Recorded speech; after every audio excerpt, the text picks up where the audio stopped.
Hello and welcome to this episode of I Definitely Don't Know Jack About Parenting, where today I'm just going to talk about what's going on with this COVID-19, better known as the coronavirus.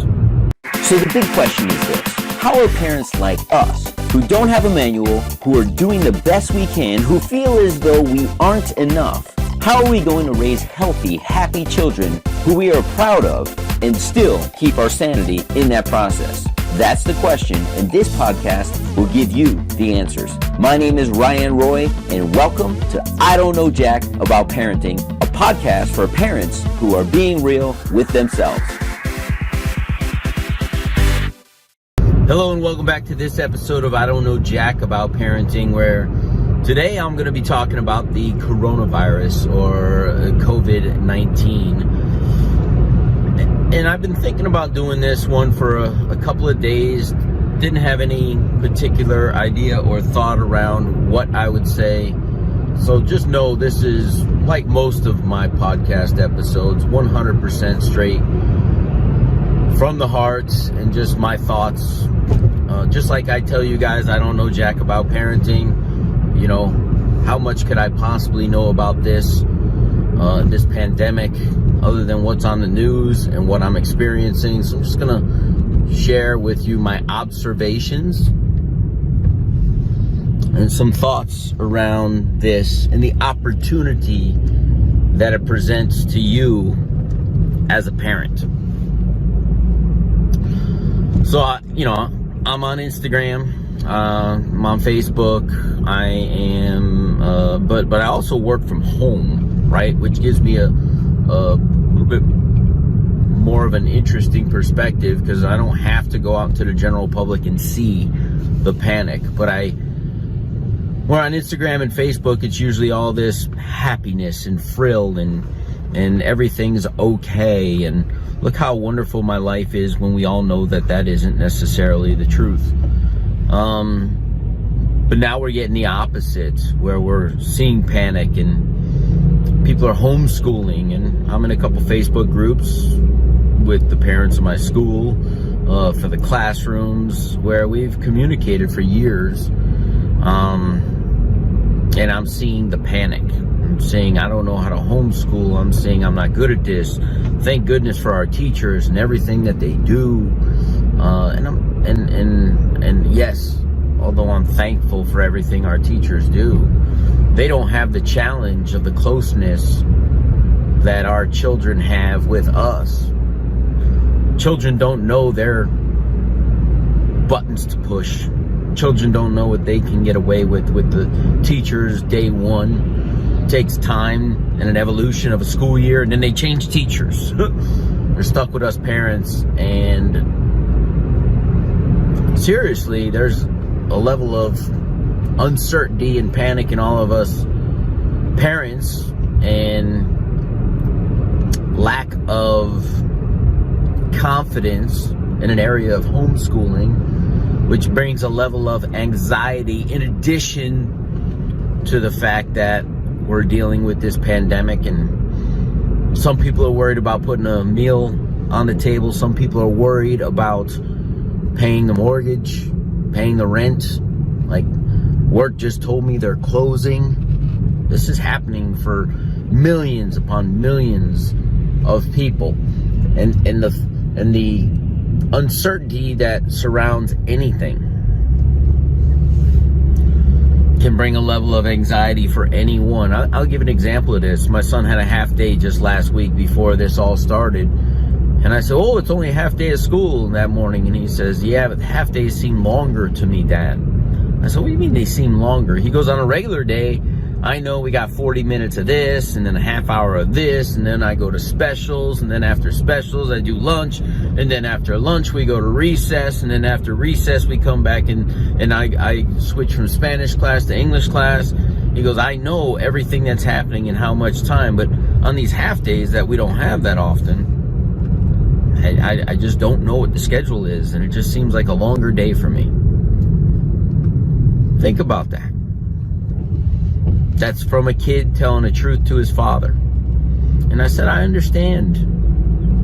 because he's a creature of habit, because we've always had him on schedule since the day he was born. So what does that tell you as a parent? All these children crave, especially those who have been on strict schedules, they crave scheduling. They crave certainty. So my wife is home. I just ran out for something. And my son at 8 o'clock this morning knew he had to be on the computer, started doing schoolwork. From 8 to 9, he has to do some schoolwork. Then he gets a half-hour break. He can play some video games, he can read a book, he can watch a little television, but then from 9:30 to 10:30, he goes back and he has to do some reading, right? And then at 10:40 is his lunchtime, because that's his lunchtime at school. Listen to what I'm saying here, parents. We've created the same schedule. And I asked him, what's your schedule at school? Because just last week, I listened to him. Just last week, he told me when he's off his schedule, it's a very long day. And then after lunch, he gets recess. So I've allowed him at 11:20 to go outside for 40 minutes. Then he comes back in and he has another hour of work to do. And that's been enough time over these first few days of him being home for him to finish his work. Luckily, I work from home. But many of you at this point are either working from home or there's just no work for you to go to and you can't work remotely. So what did that look like the last few days for us? I brought him up to the elementary school where there's nobody. And we started hitting baseballs on the field. And we recognized that there was some nets missing on the hoops. I said, hey, wouldn't it be nice when you guys come back to school if there were nets on these? Yeah. So I ordered some from Amazon. And we went back and we put the nets on a couple days after that. And then we noticed on a main road close to our home, there was a lot of garbage and trash on the streets. So I said, hey, let's do some community service. We're not supposed to be near people. Didn't you see all that trash the other day? He says, yeah. I said, you want to pick it up? He's like, I think we should. So we went and picked up the trash. There was so much trash that we saved some for the next day. And we still have some for today. What can you do? Imagine if 300 million people went up and picked one bag of trash, how much cleaner our country would be. Now, they don't want us all out at the same time.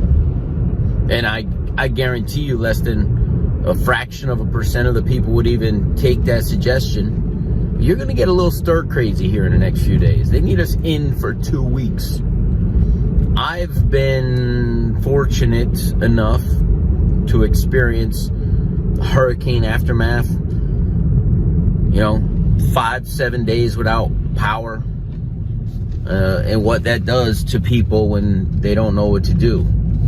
Personally, I've always kept busy because that serves me to be feeling as though I'm contributing to something. So picking up trash for me and my son, which it became like a treasure hunt for him. He's like, there's got to be something over here. I feel it.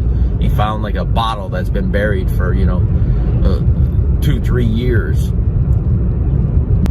We made it fun. It wasn't just picking up trash. It was like, how many bottles can we get versus cans? How many pieces of paper, versus plastic? Then we started doing a math lesson and we started counting. And there was 152 pieces of trash in a very small area, which equaled one trash bag. I said, but what if 300 million people picked up 150 plus pieces of garbage? How many pieces of that? And he's like, whoa. And we got the calculator when we got home. And he's like, whoa. I was like, yeah, how cool is that? We did our part. We'll continue to do our part for those who can't do their part, whether they're sick in hospital beds or whatever. Let's just make this a routine. Are you in? He's like, I'm in, Dad. This is fun. We brought gloves out. We washed our hands.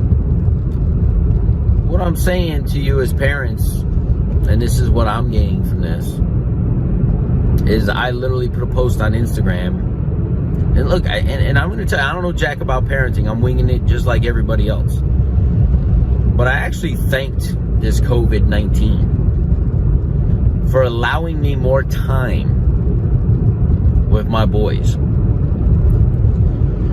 Because I read a statistic a couple years ago. It said something like 90% of all the time we will ever spend with our kids is when they're under our roof. And once they go off to 18 years old, right, we have them every single day for the most part until they're 18. And once they're 18, hopefully they go off to college or they become independent enough that they want to go out into the world and be a member of it. And not that they don't want to stay at home, but they want to be their own independent individual. This is my wish for my kids. And they want to start their life, and they want to do it on their own 2 feet. So whether they go off to college or they're an entrepreneur or whatever the case may be, when they leave at 18, say they go somewhere to college, that freshman year they're going to look forward to coming back on Thanksgiving and Christmas because they don't have a lot of friends yet.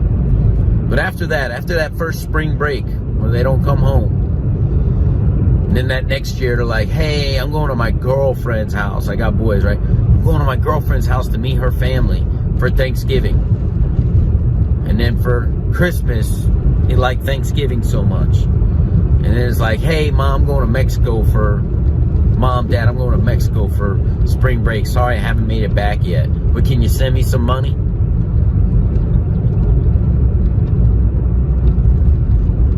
90% of all the time we're ever going to get with our kids is when they're under our roof.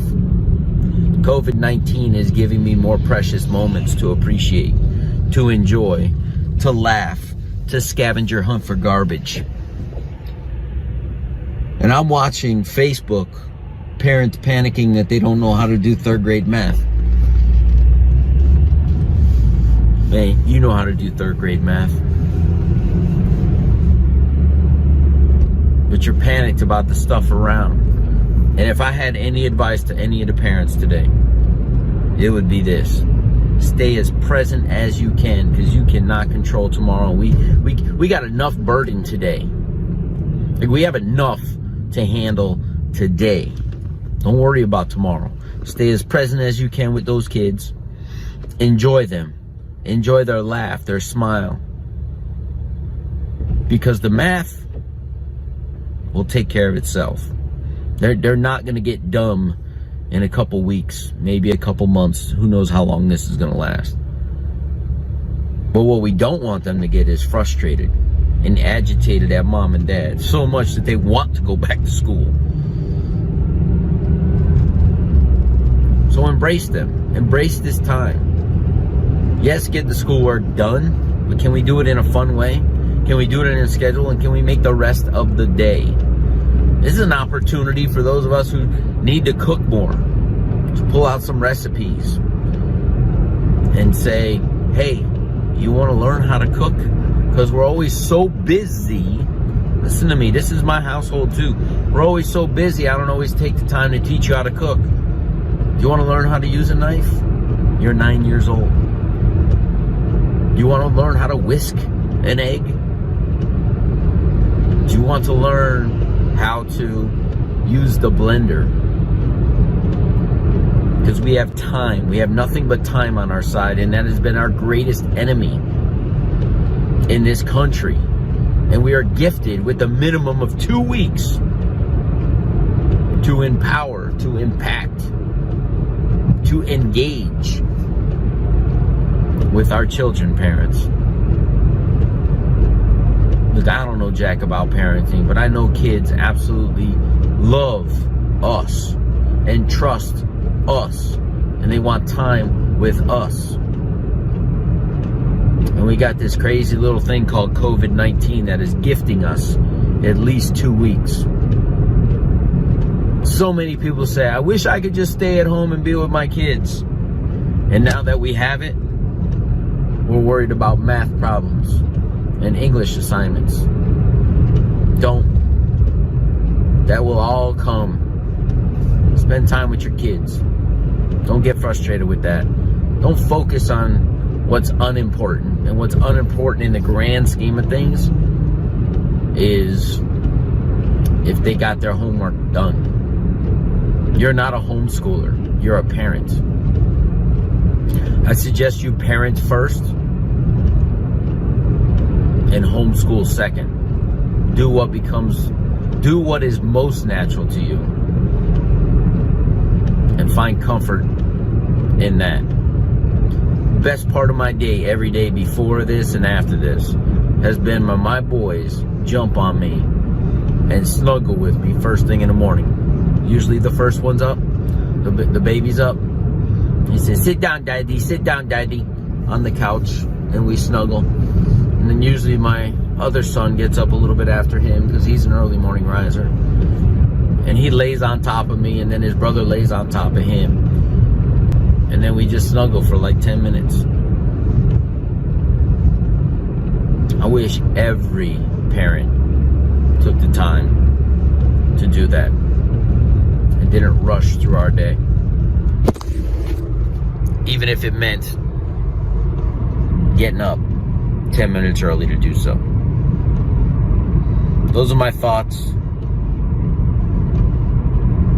I almost want to apologize for the long podcast, because this is longer than normal. But I think it's time to slow down and enjoy our kids. We'll see you in the next episode. Do you want to be the dad you wish you had? If so, go get my free book, Be the Dad You Wish You Had, at BeTheDadYouWishYouHad.com. Inside, you'll find my most effective 40 tips to quickly and easily transform yourself into the ideal dad. Go to BeTheDadYouWishYouHad.com now and get it while it's free.